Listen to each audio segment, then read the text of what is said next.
अस्सलाम वालेकुम भैया। और इस वक्त मौजूद हैं हम गुजरांवाला के फाटक के ऊपर।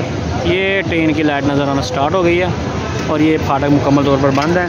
और ये जो भाई हैं इन्होंने जो है ना वो लाइटें ऑन ऑफ जो है ना वो कर दिया है कि अब जो उनसे वो लाइट ऑन हो गई है। ये जी हार आना शुरू हो गया है। वो देखें ट्रेन आ रही है, इसकी वाइब्रेशन बहुत ज़्यादा होगी और ये बहुत तेज़ी के साथ आएगी, तो इसलिए हम जो है ना वो कोशिश करते हैं पीछे ही खड़े हों क्योंकि ये एकदम से आ जाएगी। ये भाई ने झंडी ग्रीन की हुई है कि आप जो है आसानी से गुजर सकते हैं। क्योंकि मेरा तजर्बा हुआ है इसलिए मैं काफ़ी पीछे होकर खड़ा हो गया हूँ मैं। ये देखें जी बदले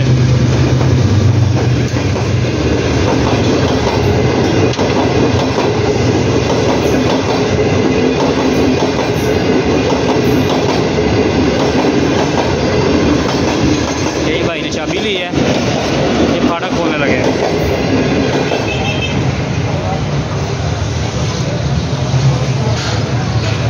ये वही पुराना फरसूदा निज़ाम आज से तकरीबन 70 साल पुराना। ये देखें जी फाटक खुलने की देर है, धड़ाधड़ लोग आ गए हैं और अभी दूसरा फाटक खुलना है। अब ये देखें सारे के सारे जाने वाले हैं।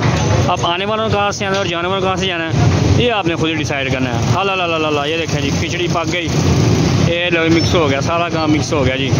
अल्लाह ये भाई ने बड़ा ताउन किया, इन्होंने यहाँ पे हमें सिस्टम दिखाया। ये लाइट के ऑन ऑफ का तरीका है। वो पुराना एक फरसूदा निज़ाम था 70 साल पुराना, वो यहाँ पे टेलीफोन पड़ा हुआ है, 70 साल पुराना टेलीफोन पड़ा हुआ है। इसका मकसद होता है कि सिर्फ स्टेशन के ऊपर ना ये चीज़ें बतानी है, सिर्फ पंखा ये सादा ये पुराना ज़माने का।